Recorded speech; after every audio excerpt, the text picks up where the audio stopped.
Welcome back to another online lesson. If you remember from last time, we were talking about the Eisenhower presidency and what went on, especially in regards to the Cold War during the time that he was in office. And today we're going to be looking at JFK. So John Fitzgerald Kennedy. And one of his famous sayings when he was nominated or became president was, "And so, my fellow citizens or Americans, ask not what your country can do for you, but ask what you can do for your country," encouraging people to do things that will help their country and help their fellow countrymen. So let's take a look at what we're going to be covering today. First, we're going to be looking at what were the main points of JFK's domestic policy. We'll look at what was the purpose of the Berlin Wall. We'll briefly glance at the Bay of Pigs invasion and the Cuban Missile Crisis. Describe the crisis which is known as the 13 days that shook the world. So we're going to be describing what happened. And we're going to be looking at the Kennedy assassinations as well, of both John F. Kennedy and his brother, Robert F. Kennedy. So let's go ahead and take a look. So JFK's domestic policy. He wanted to explore and pioneer space. That was a big point. And he wanted to address ignorance and prejudice when it came to the civil rights movement, which was going on at this time.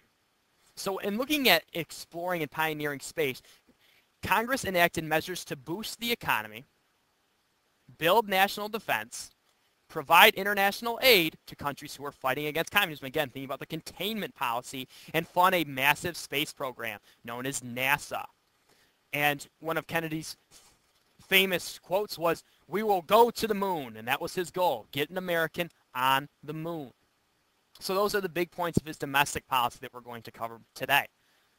Let's look ahead to foreign policy. What was going on with the Berlin Wall? If you remember, it was literally a division separating not only Germans, but ideologies with the forces of communism on the eastern side and those of democracy on the west. So it's literally splitting a city. And here you can see them going into and working on building that wall, which split a city in two. Now, do you remember the Berlin airlift? 1948. Stalin tried to starve the people of West Berlin into accepting communism and falling to it. The U.S. responded with a Berlin airlift, and after 10 months, he kind of backed down. Well, at this time, Khrushchev, again, he's the new leader of the Soviet Union, wanted to stop East Germans from escaping to West Berlin. By 1961, 4,000 people were all leaving each week because they were so sick of the way everything was under communism. Again, here's that wall being put up. He built a wall between East and West Berlin, and it's made out of concrete, steel, and barbed wire. It's patrolled 24 hours a day, and it came tumbling down on November 9th, 1989. We'll talk more about that later. But again, this splits the city, cuts it in half, and cuts really Germany in two. That's another part of this whole West Germany, East Germany. Two separate countries at this time. And that is all because of communism preyed on the poor and was able to take hold of part of that country. So, foreign policy in South America. We're going to be looking especially towards Cuba. So the Bay of Pigs invasion is the first. In 1959, Fidel Castro seized power in Cuba, and he establishes a communist regime. Communism is only 90 miles away from Florida. Very, very close. They took control of U.S. businesses and property, and thousands of Cubans fled the country. Many came to the United States as refugees. And the CIA, they want to remove Castro from power. The CIA is pretty good at making people disappear or have them removed. So there was a planned invasion of Cuba, and this was supposed to happen in the Bay of Pigs.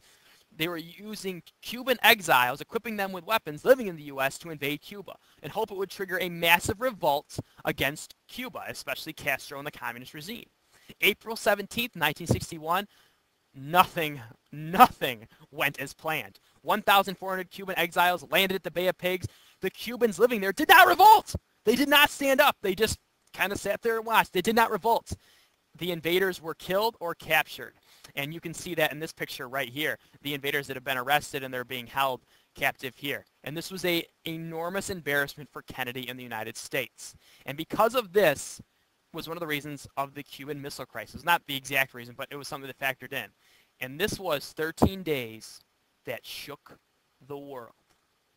In October 1962, a U.S. spy plane photographed secret missiles in Cuba that could reach the United States in minutes. And we're not talking about some little explosion. We're talking about nuclear weapons. So JFK, in response, did the following. He demanded that the Soviets remove the missile bases in Cuba. He declared that an attack from Cuba would be considered an attack by the USSR. He ordered U.S. military to prepare for an invasion of Cuba to remove the missile bases by force. And he ordered a naval blockade of Cuba to prevent the Soviet ships from delivering more missiles. What came out of this? Because again, we waited and waited for 13 days hoping that we would not end up in a nuclear war. This is the closest that the world ever came to seeing a nuclear war up to this current day. As soon as Soviet ships headed to Cuba, they turned around when they reached the U.S. blockade. So they turned around, and nuclear war had been avoided. Phew! Big sigh of relief. The results? The USSR removes missiles from Cuba, and the USA removes missiles that it had in Turkey. So again, it's kind of a compromise. We'll remove these if you remove those. And a phone line was set up between the president and the Soviet premier. This was known as the hotline. In case of future crisis, they could reach each other directly and quickly. That way, so there's no breakdown of communication, which could lead to more problems down the road. So JFK was really a loved president. He was young. Many of the women thought he was very good looking. He was charismatic. But it all came to a very untimely end early on in his presidential career. November 22nd, 1963, in Dallas, Texas, JFK was visiting Dallas as an early stop to raise money for re-election when he's getting ready to run again. While riding in the motorcade, the president was shot multiple times, including a fatal shot to the head.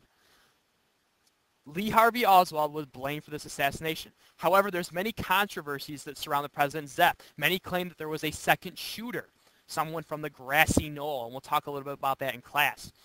And President Kennedy was only 46. Lyndon Johnson now became president. Another Kennedy that kind of that had an untimely death was with JFK's brother, Robert F. Kennedy. In June 5th, 1968, the Ambassador Hotel in Los Angeles, he had just won the primaries in South Dakota and California, moving him closer to winning a Democratic nomination. Just moments after he addressed his supporters, Robert F. Kennedy was shot at point-blank range by Sharon. And Kennedy died early morning, June 6th, at the age of 42. So two very tragic deaths for these two brothers. That about wraps it up. Next time we'll be taking a look at the Johnson administration, but we're going to focus primarily on his domestic policy, and Vietnam will be covered in a little different fashion. But that's what we'll be looking forward to next time. Hope you enjoyed it, and we'll see you then.